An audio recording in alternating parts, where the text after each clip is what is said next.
So UFC 311 is going to be the first pay-per-view of 2025, and if you do look at this card, I genuinely think that it is a stacked card. There are 14 fights on this card, which means it's probably going to be a pretty long prediction video, and of course this is my first prediction video of 2025, and I wanted to start the year by actually talking about 2024, which turned out to be a pretty successful year for me in my predictions. In fact, honestly, I think it was actually a lot more successful than I thought it was. I started out the year really hot, and then I feel like I had a pretty big slump towards the middle of the year, and then I must have picked it back up again towards the end of the year, because I did of course have that perfect card in the UFC, which is my first UFC perfect card, and then I think I had a few really good events after that, because I wanted to talk about some stats provided by UFC Predictions Tracker, which is another channel that does really good work. They pretty much go through every single predictor on YouTube that predicts UFC fights, and they pretty much put them all in a list and talk about who had their best picks.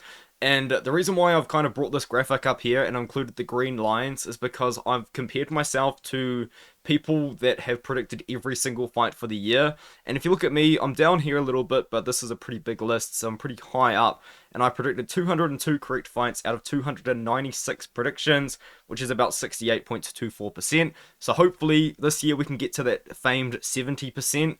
Now, the other predictors that did really well, Angelo did really well, 198 over 291, and then the guys that did every single fight, MMA Fortune Teller, 204 out of 285 is really good, and 207 out of 296 is also really good by Once Upon a Slugfest. And then, of course, Uncle Weezy, who does some really good breakdowns every single week, so we'll give him a shout out too. He only provided 141 predictions, but 104 of them were correct, which is nearly 74%, which is pretty nuts. And then MMA Lewis provided 195 predictions, and 144 of them were correct. Now, the reason why I would say that I had such a successful year is, of course, because I predicted every single fight for the UFC. A lot of these guys at the top, I'm not going to discredit them, but a lot of them, if you do only submit your confident picks, of course you are going to have a better percentage than others, and this takes for account a lot of my low confidence picks as well as my high confidence picks. So I think overall a lot of people had good years, and I think BitSam as well had a good year, 181 over 271. Me and BitSam, if all goes to plan, me and him are probably going to be collaborating a lot throughout 2025, so look forward to that. And then I also just wanted to say, somehow I managed with one of the longest winning streaks of the year. I honestly don't know what the winning streak is, or how I managed it. I think it meant that I had 7 weeks in a row where I was in the top 3 for predicting, or maybe I was first, I don't know. But somehow I got a 7-week winning streak in 2024. Genuinely don't know what that means, but We Want Picks also ended up there. And so did BitSam, so he got 7 weeks as well. So maybe me and him, if we work together, I think we can probably have a pretty big 2025 when it comes to the predictions. I know this is going to be a longer intro than normal, but Angelo has 7-minute intros. Angelo's 7-minute intros. I get kind of annoyed at myself if mine go for longer than 2 minutes. But another thing, of course, is speaking of Angelo, Angelo has already put out his predictions for UFC 311, as well as UFC Saudi Arabia. That man is just fiending some UFC, and he's making me look bad by predicting like 3 cards ahead of me at the moment, which is pretty nuts. So I'll catch up to him soon. But that does mean, of course, that the We Want Picks website is providing a lot of content as well right now, even in what you would, I guess, call the off-season of the UFC, a 3-week break that we have had over the Christmas period. And if you do go to WeWantPicks.com and you do sign up for a premium membership, if you do sign up using my link and my code ARTEM, you will get a 10% off discount to any membership. So that could be 1 month, it could be 1 year, could be lifetime if you really love Angelo. But yeah, that's it for the intro. I know it was about 4.5 minutes, but I did want to recap 2024 before getting into the first pay-per-view of 2025. And there really is no better way to start off the year than starting off with a big underdog pick. Now, as you guys know, I am pretty reserved in my predictions. A lot of the times I don't pick too many underdogs, which is why I think I have had a pretty successful pick percentage last year. And it is just because I genuinely pick people that I think are going to win the fight. I don't pick people based on odds, even though if I do look at an underdog and I think they've got a good chance, but I don't think they win, I will mention it. But in this case, I'm picking an underdog that I think has a good chance of winning, that I genuinely think is going to win. Clayton Carpenter right now on Bet Online is plus 215, and Tagir Ulanbekov is about minus 250, which is a pretty sizable favorite, but I think that Clayton Carpenter is going to get it done. Clayton Carpenter is a guy that I am very high on. I have actually been high on him for quite a while. Even prior to the Contender Series is when I just actually heard of Clayton Carpenter. I didn't really know who he was until he was booked for the Contender Series, and then he was meant to fight against Steve Erceg. That fight didn't happen on the Contender Series, and then it was meant to happen in the UFC. Once again, it didn't happen. But Clayton Carpenter is a guy I have been paying attention to for a couple of years now, and this guy does have an incredible background in mixed martial arts in general. When he was a junior in MMA, he was competing in Golden Gloves boxing as a Golden Gloves boxing champion. He's like a wrestling champion. He's a jiu-jitsu champion multiple times over. I mean, this guy does just have a really stellar background, and I think he does actually hold a win over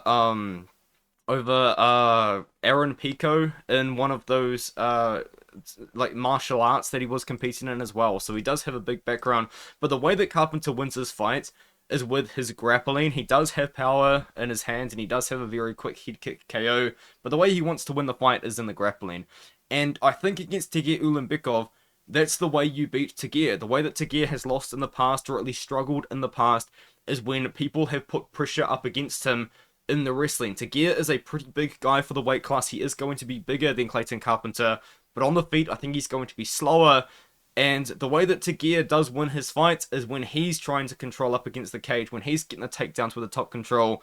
I don't know how Carpenter's going to look off his back, because I know Tagir is going to look for takedowns. But what I've seen so far from Clayton, I think he can put himself in some pretty good positions on the ground. And I think in the pure jiu-jitsu realm, he is going to be able to throw up submissions. He is going to get some reversals, which is why I am going to pick Clayton Carpenter to start off the year as a pretty sizable underdog. Now we move up. This is probably not the correct belt order, but this is what we have on Tapology. Grant Dawson's now fighting against Diego Ferreira. I mean, Grant Dawson's, I believe, minus 350 right now on my sports book when I just checked, because I just put a bet on JL10 Almeida to spoil later on in the video. But Grant Dawson's like minus 300 right now. Diego Ferreira's a pretty big underdog, and I don't mind the idea of Grant Dawson being a sizable favorite, but I do think at one point it is just getting a little bit too wide. Minus 300 for Grant Dawson is quite a bit when you do consider the threat that Diego Ferreira has managed to possess. He just got a massive win over Mateusz Rebecki, completely upset Mateusz Rebecki there. Rebecki had some success early on, but Ferreira was able to withstand the early storm and really started to put a beating on Rebecki towards the end of that fight. Against Michael Johnson, he knocked out Michael Johnson. I mean, Michael Johnson, one of the greatest to ever do it, so shout out to Diego for doing that. But what Grant Dawson wants to do in this fight is he wants to take down Diego Ferreira. He wants to control him on top for 3 rounds, and he probably will do that. I actually can see that happening. Grant Dawson is massive for the weight class, despite not really being the tallest lightweight out there. He does have very good top control. He has recently found a finish as well against Rafa Garcia, which was a bit of a step down in competition because he was really getting pushed at the start of 2024. He got a main event against Bobby Green. Didn't quite go to plan. But I do think that we are going to see Grant Dawson have a big 2025. And I do think it starts with beating Diego Ferreira by decision. Now, Diego Ferreira is tricky. He's a pretty fast striker. He's got good cardio and he's got good grappling. But I do think Dawson can go out there and get it done. Now, Ricky Turcios fights against Benardo Sopaj, and Turcios is just a really difficult fighter to get a good read on, and like, it's hard to explain, but he just is a relatively high volume striker, but he's very inaccurate, and his fight against Ayman Zahabi is just a pure example of that. That was a long time ago now, but he has been quite inactive. Against Ayman Zahabi, he was throwing a lot of volume out there, but it almost looked like he didn't even have the intention of landing strikes. And then the thing about Ricky Turcios as well is he does have good wrestling and good grappling, but he doesn't always lean on it. Sometimes he does, sometimes he doesn't. Fights now against Benardo Sopaj. Benardo Sopaj unfortunately was on the receiving end of my knockout of the year. I thought that Vinicius Oliveira's flying knee over him was the best KO of the year. It was really brutal. It was really sad to happen to such a young up-and-coming fighter, but he has taken, I believe, a very appropriate time away. He's coming back now after what is going to be about 10 or 11 months now, and he's still 24 years old. And if you do actually look into that fight, Sopaj come in on short notice on that matchup of less than a week's notice, and he did give Oliveira a lot of trouble prior to the KO loss, or prior to him completely gassing out in the second and the third round, which led to the KO loss. Sopaj's a really nice boxer. You actually watch this guy on the regional scene. A lot of his fights can be found on YouTube pretty easily. And he does go out there. He does come forward quite a bit. And he does throw really nice boxing on the inside. And I think that against Ricky Turcios, I think he's just going to be the better boxer out of the two. I think he's going to be the better striker in general, potentially as well. So I like Sopaj to come forward, to close the distance, to throw his combinations up and close against Ricky Turcios. And I think eventually he might even find a finish. And in fact, if you look at the odds makers are really respecting Sopaj's abilities because he's minus 300. Pretty wide, but I do think Sopaj is going to defeat Turcios here with those boxing. Now, Payton Talbott fights against Renato Barcelos. And I know that the odds for this fight are just completely ridiculous, and I would say borderline unplayable, but they are unplayable. Payton Talbott is a minus 1,000 favorite, and Renato Barcelos is plus 700. These odds are crazy, and honestly, I think the value is on Barcelos in this matchup. Payton Talbott is a very talented striker. This is a guy that, prior to his Contender Series fight, I actually predicted him to become a star. I could just see it by watching his fights that he is a very entertaining guy, a striker that does have decent takedown defense in the UFC. It's been very, very good on the regional scene for Uriah Faber's promotion. If you actually go out there and you do watch these fights, a lot of these guys were taking him down and finding success. Like these 3 fights he does get taken down in, but he comes in there on the Contender Series, shows great takedown defense against Reyes Cortez, goes to war a little bit, and then he goes out there and he takes on a couple of pretty decent grapplers. I mean, Simon's not the best wrestler, but a very good grappler. Nick is a very good wrestler, but not really a great grappler, and he showed really good takedown defense against all of these guys so far. But now he's going to be taking on Barcelos, who is a national wrestling champion in Brazil. He's 38 years old now, but Barcelos for the longest time was the number 16 ranked guy in the division. He was a guy that didn't have a number by his name, but you could argue he could have taken that number 15 spot. He has slowed down quite a bit recently, but I'm not going to deny the fact that Barcelos as a plus 700 underdog really could play upset here because he is a very good wrestler. But as I said, Payton Talbott, his takedown defense in the last year has just increased so much. And I do think he is the better striker out of the two. He is pretty hittable, but I don't think Barcelos is the guy that's going to be able to expose that, really. So I think that Payton Talbott does go out there. And I think he does knock out Reinier Barcelos. Barcelos hadn't been KO'd before until he got knocked out by Umar, which did happen in 2023, so it was still a while ago. But nonetheless, I think Payton Talbott does get the knockout, and I think he does it in like the first 2 rounds. And the thing is as well about Talbot, he took a lot of time off since his fight against Gamori. It's going to be a 7-month break. He's 26 years old. He's going to be improving. And I think that he really is on a upward trajectory of becoming a star in the promotion. Zach Reese is a guy that I was super, super high on the Contender Series. And he now fights against Sedriques Dumas. Zach Reese, after the Contender Series, I was like, this guy's only 5-0, 6-0 at the time. But I can see the skill set. I can see the fact that he's so big at middleweight with such good technique and such good grappling ability that I think he could really become someone at middleweight. And then he goes out there and he loses to Cody Durden in his UFC debut. Since then, he has come back quite well. He got that massive KO and must have been like 30 seconds against Marquez. And then Jose Medina, he couldn't finish Medina somehow. I mean, Jose Medina, maybe no one's going to finish that man, but in that fight against Medina, he did kind of look very inexperienced, I would say. He just was a little bit too aggressive at times, and then just kind of overall, it was an odd showcase of his skill set. But Zach Reese is a finisher. This is a guy coming into the UFC, was 5-0, with all 5 wins coming by first round finish, and I think 4 out of 5 of them were in the first minute of the fight. This guy goes out there, and he lands big, and he gets finishes. He's 6'4", At 185 pounds, he's a big 6'4" as well, and he does use that range quite well. Sedriques Dumas is an interesting fighter because he did actually get a massive upset on the Contender Series and a win that has aged very well, because Matej Pinhas, the former Glory kickboxer, has now found a lot of success in Octagon. He's won quite a few fights, and I think he's in a pretty big Octagon tournament that's going to be taking place in 2025. But Dumas, he beat Matej Pinhas by a guillotine, come into the UFC, and he's had quite a bit of mixed success, really. In his last few fights, he has been getting some wins, quite a few sloppy wins. He actually does hold a win over Brundage. Not Cody Durden, Brundage. Cody Brundage. You guys knew who I was talking about anyway. Over Cody Brundage in a fight which Brundage was just pulling guillotine, and Dumas was out-grappling him, which just made no sense whatsoever. And then against Abu Azaita, Azaita was coming forward, and being like the 5'8" middleweight he was, somehow gave Dumas some problems. And then the win over Tulin was just a sloppy mess, and I did pick Tulin to win that fight, which is why I'm going to pick Zach Reese to win this one. I think on the feet, Zach Reese, if he does hold it together, he is going to be able to land on Dumas. Dumas is a pretty good striker. I will give him quite a bit of credit. Throws kicks very well.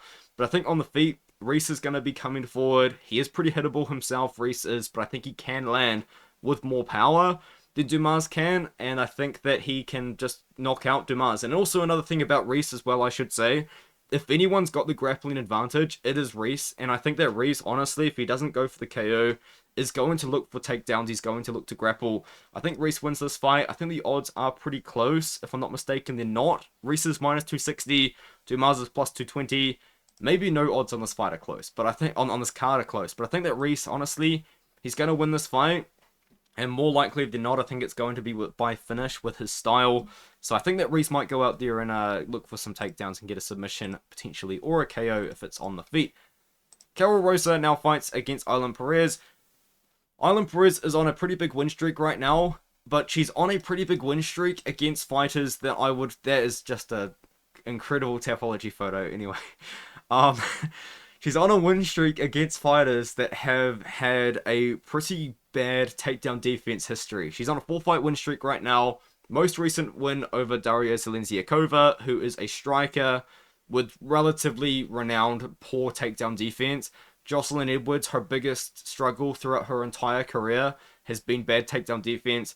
And Lucy Pudilova and Ashley Evans Smith just weren't UFC level in the first place, I'll be honest. But she's on a really good win streak right now, and she has been able to dominate her opponents by the wrestling, by just constantly shooting for takedowns. I think she shoots for like 12 takedowns every 15 minutes is the stat. It's kind of insane. The striking on the feet is a big issue though, and it has been exposed quite a couple of times now that when she is striking, she is very hittable, and the striking, just to put it very bluntly, I don't think that it is at the level that it needs to be for her to push into like the very high level. But I think against Karol Rosa, despite having a striking disadvantage against Karol Rosa, I think that she can still get the takedowns on Rosa. Rosa has a Muay Thai background. She is somewhat small for 135 pounds, and she does have pretty good strength in the clinch. But I think in this matchup against Ailin Perez, as long as she just doesn't mess around on the feet too much, I think that she can get the takedowns against Rosa. So I'm going to go with Perez here. I don't feel great about it. I think she is a underdog. She's plus 155. Rosa's minus 180. I think that this is a fight that really probably could propel Perez into the top 10 of the sport, but I just don't feel great about this pick. But I think that she can get it done just because she shoots for takedowns so much, and the cardio just has not slowed down so far at all. Johnny Walker now fights against Bogdan Guskov, and this is an odd one to predict. Like, it's a very tough one. I actually watched Angelo's breakdown on this one, and he did make quite a few really good points in the fact that Bogdan Guskov just should win by KO. But the way that I view it is with a lot less confidence. The way that I see this fight is that there's going to be two different outcomes.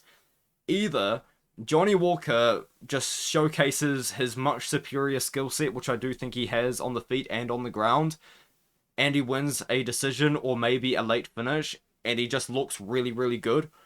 Or Bogdan Guskov just knocks him out. And I feel like no matter what I predict here, I could just look stupid, because it's just one of those fights. Because as I did just say, Johnny Walker, I think he is the better striker in this matchup. I think he's the better grappler in this matchup. He's got the reach advantage, he's got the height advantage like he does in all of his fights, and he does know how to use them quite well. He actually is a very talented guy. He was a guy that a lot of people were billing was going to beat John Jones at light heavyweight when he was coming up, and he just hasn't been able to do it. And the reason why he hasn't been able to do it is for a multitude of things, but mainly just because he has no chin. Every time this guy fights and gets knocked out, I think to myself, wow, Johnny Walker has no chin. You can't trust it. But he had a main event against Thiago Santos, and he took some pretty big shots against Thiago Santos. Where is it? Here, in 2021. He did lose, but Santos was landing some big shots. And then Jamahal Hill knocked him out in a hilarious one. And then Ankalaev knocked him out. And then Oosthuizen knocked him out. And now I'm just like, does it even matter what the skill set is at this point? If you've got power and you move forwards, you're probably going to hurt Johnny Walker. And I look at this one here with Bogdan Guskov, because Bogdan Guskov's a very interesting case. He was signed from the regional scene, and he was given a tough UFC debut in Volkan Oezdemir. And if you do actually look into Guskov, yes, he's got so many first round KOs. The one fight that he lost against Vasily Visky here, Vasily Visky just survived the first 90 seconds against them pretty much and just backed him up. And Guskov crumbled under the pressure, completely folded under the pressure that Vyacheslav was putting him under.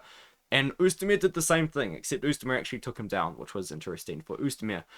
And since then, he has gone on a pretty good win streak. He's got a big KO win over Ryan Spann, which is a big one to have. But I can't get the fact that I think he's so flawed out of my mind. I think that Guskov really does have some pretty major flaws that I think anyone other than Johnny Walker could really exploit. But that's the thing. If Johnny Walker pressures Guskov and Guskov just doesn't wilt, he doesn't fade, and he just decides to plant himself and just throw hooks, he's going to land on Walker and he's going to knock him out. So I am going to pick Guskov by KO because I think it is the safer pick than picking Walker and then just praying that he doesn't get slept. So that's my breakdown. I know it's not like the very technical breakdown, but this just isn't a very like technical fight. It doesn't call for that kind of breakdown, in my opinion. I think that Guskov does win by KO. Minus 160 is crazy. I feel like he was minus 120 yesterday when I was looking into the odds. But yeah, I think Guskov wins by KO. But I mean, Walker, if he's a really big underdog, I can't really disagree with someone trying to jump on that. Jailton Almeida fights against Sergey Spivak. As I said in the intro, I actually do have money on this fight. Now, admittedly, it's not really a smart bet, I'll be honest, but I just kind of thought about it, and I realized I just don't think Jailton Almeida loses. So I actually do have quite a bit of money on the Jailton Almeida money line at minus 300. And I know that's not... It's not smart bet. It's not smart betting. It just isn't. But I just cannot see Almeida losing this fight. So I've jumped on it. I think in this matchup, I don't think Sergey Spivak's striking is that good. And I think that a lot of people are probably thinking that if Spivak is going to find success in this fight, it would be in the striking. And I disagree. I think that Jailton Almeida's striking is actually relatively technical. This is a guy that come up at 205 pounds and got a couple of pretty big wins at 205 pounds before moving up to heavyweight. And at first, I really didn't like the move to heavyweight, but the more and more it has gone on, the more and more I do like it, because just being realistic, I don't think that there's anyone out there at 265 pounds that can hang with Almeida in the grappling. Now, I know Derek Lewis survived Almeida, but aside from the couple of moments, it never really looked like Lewis was going to win. And I know that Curtis Blades knocked him out because Almeida was a bit of an idiot, and he just hugged the leg while Blades was bashing his head in.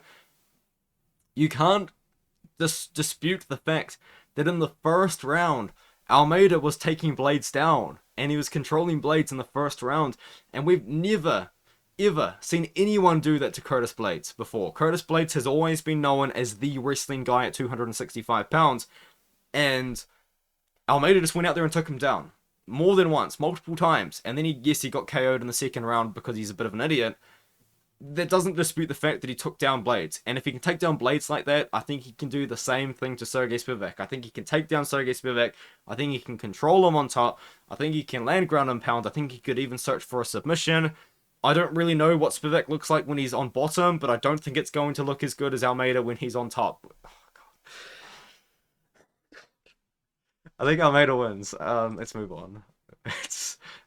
let's move on to the main prelim of the card. Rinya Nakamura fighting against Muin Gafarov. I love Rinya Nakamura, man. I actually am a really big fan of his, and I will say this, I am very disappointed in how he's looked in the UFC so far, because I think that this guy has so much finishing ability that he just hasn't been able to showcase in the UFC so far. This guy come in, I didn't know who he was, by the way, until the Road to UFC tournament was on, and I was looking into this guy, and I was like, wow, he is really good. His fight against Alejandro Caetano, low-key an underrated win, because Caetano is a pretty good veteran of the sport, and he looked pretty good in that fight, and I just picked him all the way to win the fights on the Road to UFC tournament, and he really made a fun name for himself. He dominated Gugan Guzman, who I believe was from Indonesia, dominated Shohei Noze, who is a really tricky grappler from Japan, and then he knocked out Toshiyama Kazama, who's from Japan and is now actually in the UFC himself. And then he come into the UFC. I was hyping him up. I was like, this guy's boxing's really good. This guy's got so much power. He's going to probably finish Frenny Garcia. It didn't happen. He just kind of dominated him in a pretty boring wrestling win. And he did the same thing to Carlos Vera. But I can make excuses for him against Vera, because Vera was just throwing up some crazy submission attempts, and Nakamura did showcase some pretty good skills there, I thought. But Rinya Nakamura, this guy's a world champion in wrestling. I believe he was a junior world champion in freestyle wrestling, a national champion in freestyle wrestling as well. And I believe his uncle or his father founded Shuto. One of the two. So yes, Rinya Nakamura, he's kind of got like a legendary family in MMA. I know there's another Nakamura who fought in, I believe, UFC. I had one fight in the UFC like a long time ago as well. But Rinya Nakamura, very good wrestler, very good boxer. He fights against Muin Gafarov, who is a former LFA fighter who was just kind of at one point looking like he was going to be unstoppable on the regional scene. He come into the UFC and he has showcased a little bit of mixed success, I would say. And I think that the weakness that we have seen from Muin Gafarov is actually in the takedown defense. And I think that is where Rinya Nakamura's best skill set actually is in the wrestling. So I think that in this matchup, it's a good fight for Rinya Nakamura to go out there against Muin Gafarov and get the takedowns. Now, Gafarov is a guy that does go for wrestling himself. He actually does shoot a lot of takedowns, or at least he used to before he got into the UFC. But I just think in this one, I just can't see Nakamura getting out-wrestled by Gafarov. I just don't think it happens. I don't think there's many people at 135 pounds outside of the top 15 that can out-wrestle Rinya Nakamura.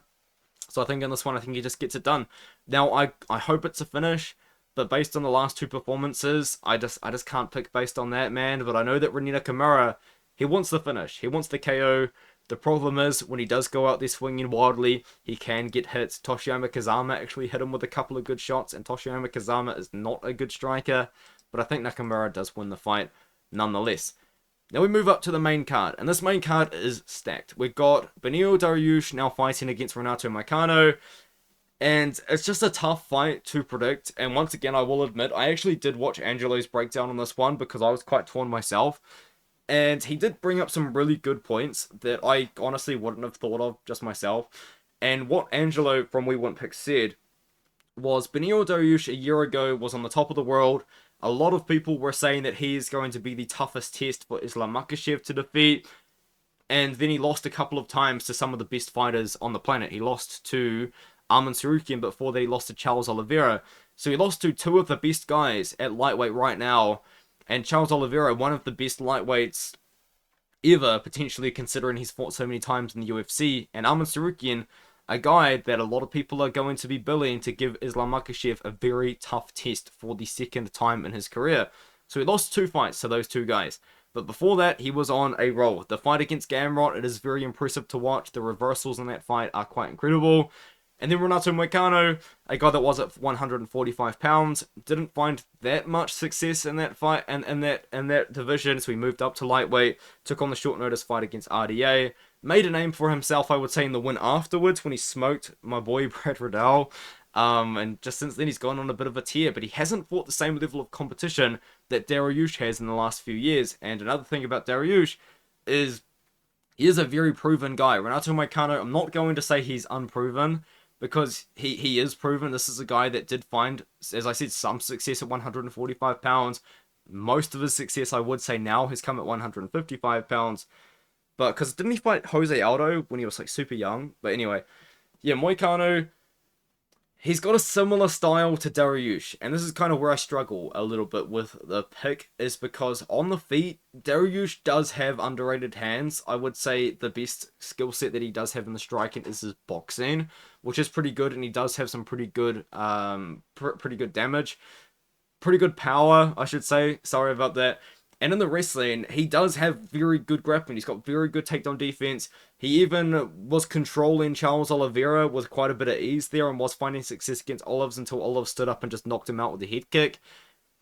And Moicano just absolutely dominated Benoit Saint-Denis. But what we saw in that fight was as soon as Moicano got on top, Benoit Saint-Denis just had no way to get back up on top. So I kind of do struggle a little bit because it's like, do we just base my Moicano pick based on the fact that he smoked Benoit Saint-Denis, who was a fighter that I was relatively high on, but then he lost to Poirier, and then he lost to Moicano. Damn, and Moicano's old as well. He's nearly 36. I think a lot of people do forget that about Renato Money Moicano, but when it comes to the fight, man, like, do I think that Beneil Dariush can keep up with Moicano for 3 rounds? And I'm just gonna say no. I'm gonna be that. Not the bandwagon. What's the opposite to the bandwagon when you completely jump off a ship? I'm gonna jump off Dariush's ship here, and I'm gonna jump on Moicano. Oh god, I just need to stop. I need to stop talking. I'm gonna pick Moicano. He's minus 225. I strongly don't recommend betting this. Minus 225. I'm not that confident. This is one of my lowest confident picks on the card. I know a lot of people love Moicano. I think Moicano is hilarious. But I don't know. I feel like Dariush, like, is the chin done? Is he done for? I don't know. I guess we're going to have to find out. I am going to slightly side with Renato Moicano. Now, Kevin Holland fights against Reinier de Ridder. I just don't think this is a good matchup for Reinier de Ridder. But the funny thing is, it's not a good matchup for Kevin Holland either. Because Kevin Holland, what has he struggled with throughout his entire career? It's takedown defense. And in fact, if you guys were around for Kevin Holland's big come-up, not the Thiago Santos short notice fight, which is honestly quite legendary, after that, when he went out there and he lost to Brendan Allen, he got out-wrestled in that fight. But then as well, he started to really make his come-up when he won 5 fights in a row in 2020, and then he headlined a couple of events. I think or maybe he didn't headline against Vittori, but what happened was people were really worried about that takedown defense. And he was getting taken down quite a bit. Vittori out-wrestled him, Derek Brunson out-wrestled him, and it kind of was like a lot of people were saying that's Kevin Holland's biggest era. Daniel Cormier, I believe, was very, very open about how bad his takedown defense was. And Kevin Holland was talking to him during the fight. I'm pretty confident it was the Derek Brunson fight because it took place in the Apex, but it was 2021, so it could have been the Vittori one.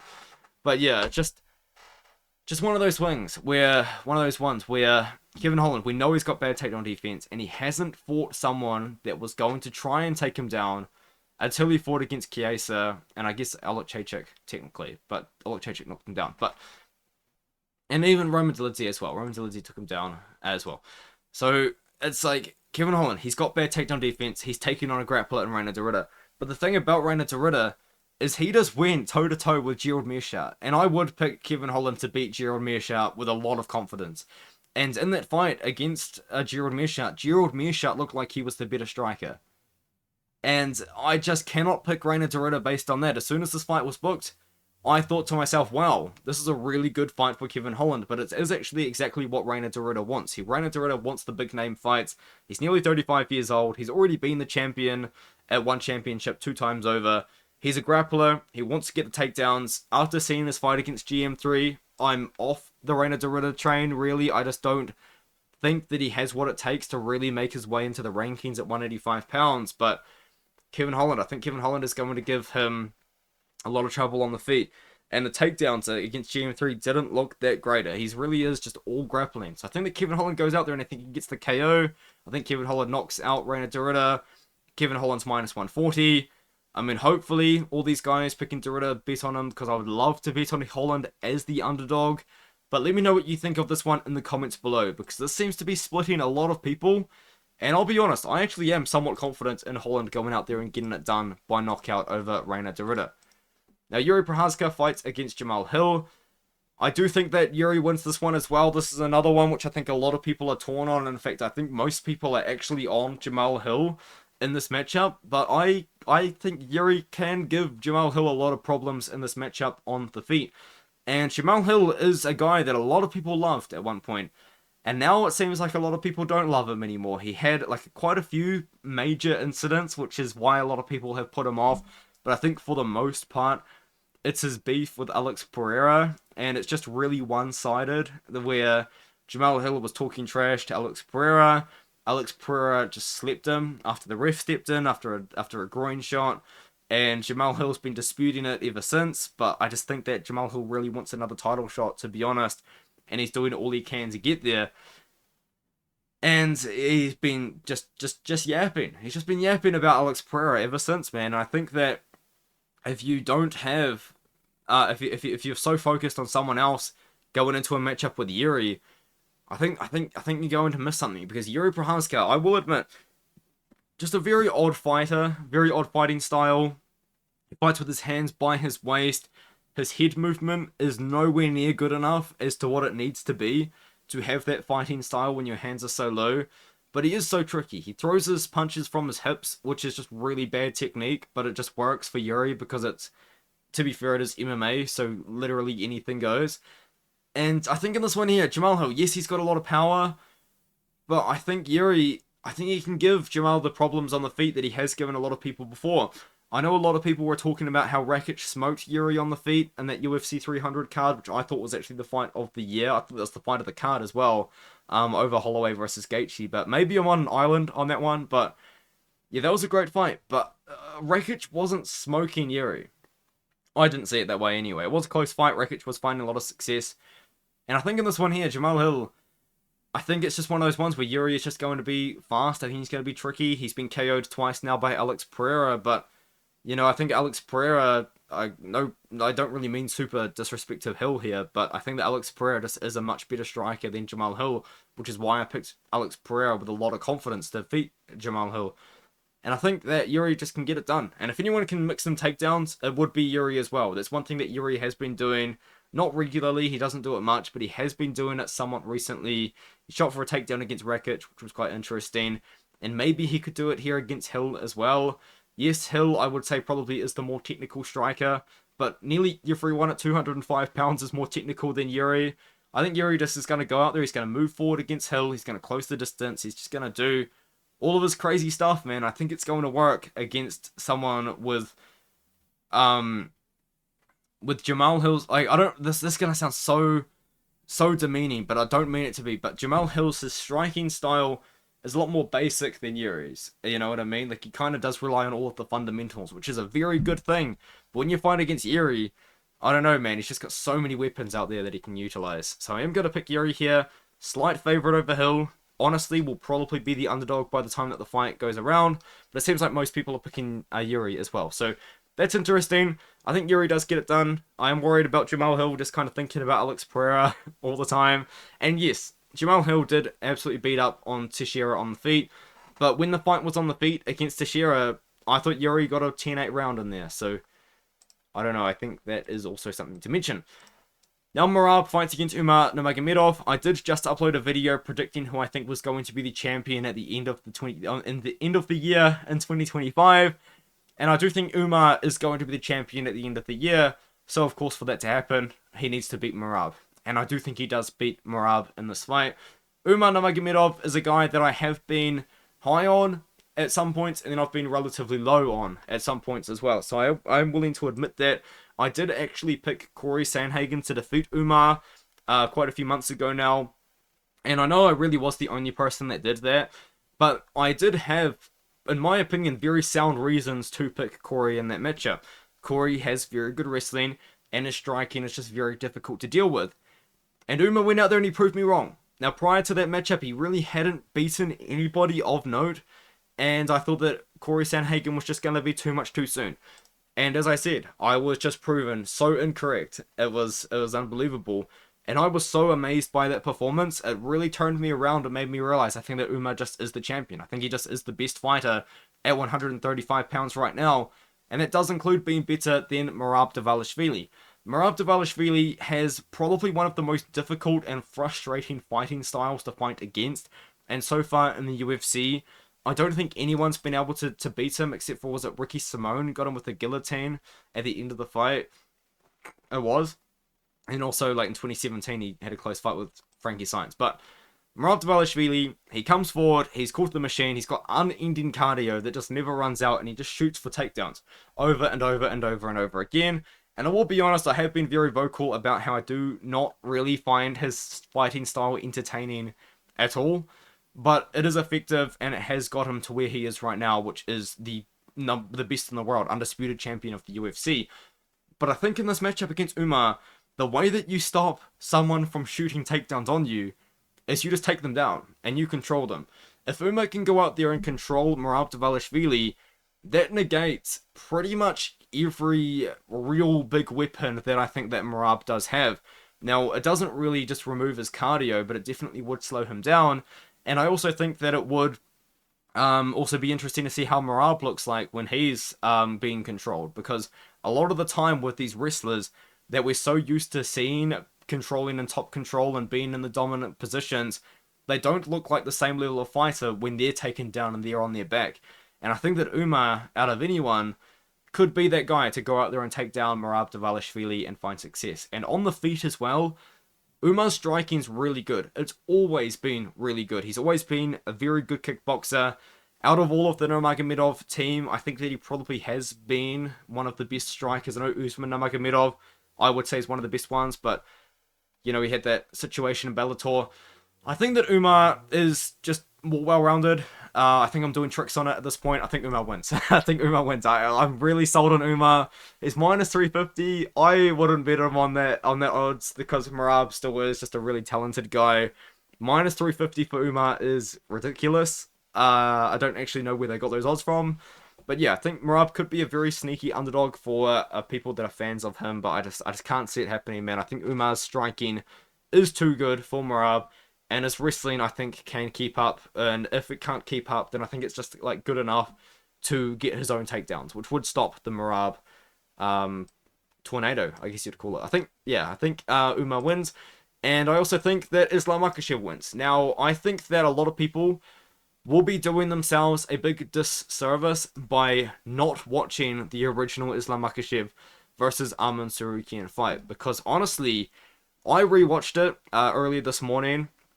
And it's impressive how good Arman Tsarukyan actually did look in that fight when you consider the fact that he accepted the fight on short notice. And in that fight, I think Arman Tsarukyan could have won it if he was a better striker. And that's the thing about Arman in that fight that it really let him down, is he was able to defend Islam Makhachev's takedowns very effectively, but the way that he was defending them was he was reversing a lot of the positions Islam was trying to put him in up against the cage, and he was trying to get his own takedowns. And even then, when Islam Makhachev did shoot for a takedown and Arman was able to defend it and then escape and get back out into the open, I just didn't think that he was a good enough striker to land the damage on Islam Makhachev that he needed to. And in a couple of moments in the first and the second round, yes, Islam Makhachev probably had to shoot 3 or 4 takedowns to eventually do it, but he did eventually take down Arman Tsarukyan and control him for moments in that fight. But it was quite interesting because Islam Makhachev in that fight, it's worth noting this was a long time ago, but it's still very, very relevant, I think, for this matchup. Islam Makhachev was in full control in moments, and Arman Tsarukyan was just standing up. He was just reversing him and standing up. It really was an impressive performance for Arman Tsarukyan, and no wonder a lot of people, including myself, have been talking about Arman Tsarukyan being one of those guys to really disrupt the rise of Islam Makhachev, because it has been dominant. You cannot deny it at this point. I know for a long time I was saying he hadn't fought good competition, because he hadn't. Let's be realistic. He went 4 rounds with Thiago Moises, and that one isn't aging very well, and I still do base a lot of my Thiago Moises picks based on the fact that Moises did go 4 rounds with Makhachev. He dominated Dan Hooker, but Dan Hooker fought him on short notice. He dominated Bobby Green, but Bobby Green took him on short notice, and then he had the big step up in competition against Oliveira, and he subbed him after Oliveira very frustratingly did his knockdown when he gets hurt on the feet. He just falls to his back. and Makhachev subbed him. And then he beat Volkanovski in a very close fight, but I think he did win that fight. And yeah, it's kind of all history since then, obviously. You guys know the story. Arman Tsarukyan, on the other hand, has had a very up and down come up. He absolutely dominated Joel Alvarez, and that's when I really started to, like, really kind of pick on Arman Tsarukyan to be a guy that is going to give the champions problems. But then he ran into Gamrot, and I think that he should have won that fight. There was a knockdown in there that I think the judges just must not have seen, because he should have won that round. I think it was the 4th round, or maybe the 3rd round, that he didn't get, that he should have. But he should have beaten Gamrot. But in that fight against Gamrot, he was showing like the same sort of thing. He was showing good takedown defense against Gamrot, who just pure wrestling is one of the best wrestlers in the division. And he looked good. And then he beat Charles Oliveira, but I still dispute the decision. I'm on an island on that one. I know I am, but I think that Olive's effective grappling, keyword effective grappling in the 3rd round, should have been enough to give him the nod. But hey, it is what it is. In this fight, though, I genuinely think it is just going to be a repeat of the first one. And by that, I say I think Islam Makhachev is going to shoot for takedowns against Arman Tsarukyan. And I think Arman Tsarukyan is going to defend a pretty significant amount of them. But I think ultimately the size advantage that Islam Makhachev does have in this matchup, which was prevalent in the first fight, but I think is going to be even more prevalent now, because Islam Makhachev is just a giant for 155 pounds. I think he's going to eventually get the takedowns. I think he's eventually going to get the control. He's eventually going to find himself in positions where he can find success on the ground, whether that is throwing pretty big ground and pound, or even trying to lock up a couple of submission attempts. Another thing as well about Arman Tsarukyan that I should say is, although his striking has drastically improved since the original fight against Islam Makhachev Makhachev's striking surprised me. When he fought against Alexander Volkanovski the first time, I was shocked at how good Islam Makhachev is at striking. This guy, Islam, he's good everywhere. He's good in the wrestling, he's good in the striking, and I think he's just the better striker out of the two. So as long as the fight is on the feet, I think I can actually lean on Islam Makhachev winning the minutes on the feet as well. So I feel like if you're picking Arman Tsarukyan, you're picking Arman Tsarukyan based on the fact that you think he can defend the takedowns of Makhachev and reverse them to get his own control time, or he's going to take down Islam Makhachev. And personally, the way that I'm seeing this fight, I don't see it that way. I do think that Islam Makhachev holds the advantage on the feet. I think he's got more power on the feet. He's got a very distinct size advantage that is going to be super prevalent, I think, once these guys are in the cage. And I just think Islam Makhachev wins, man. I think that, honestly, after beating Arman Tsarukyan, which I think he does do, who is there to challenge Makhachev? Like Justin Gaethje, who just got knocked out by Holloway. Next Holloway, who just got knocked out by Topuria. And then you go down to like Dan Hooker, ranked at number 6. We've already seen that fight play out. And although Dan Hooker's improved since then, I don't think that Dan Hooker goes like 2 or 3 rounds with Makhachev. And that's really hard for me to say. So who does Makhachev fight after this? I guess you just have to give him Max Holloway. I don't even know. Like, what is next for Makhachev after this? Let me know what you think in the comments below.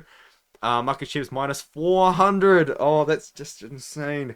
Makhachev's going to be a bigger favorite than that after the weigh-ins, because I think people are going to realize how big Islam Makhachev truly is for this weight class. I think that Makhachev does go out there. I think he gets it done. I think he beats Arman Tsarukyan. I'll say by decision, but I could genuinely see a knockout on the feet, because I think he is a lot better at striking than Arman. Let me know what you think in the comments below. 48-minute prediction video for 14 fights. I mean, it's pretty long, but I did have a long intro.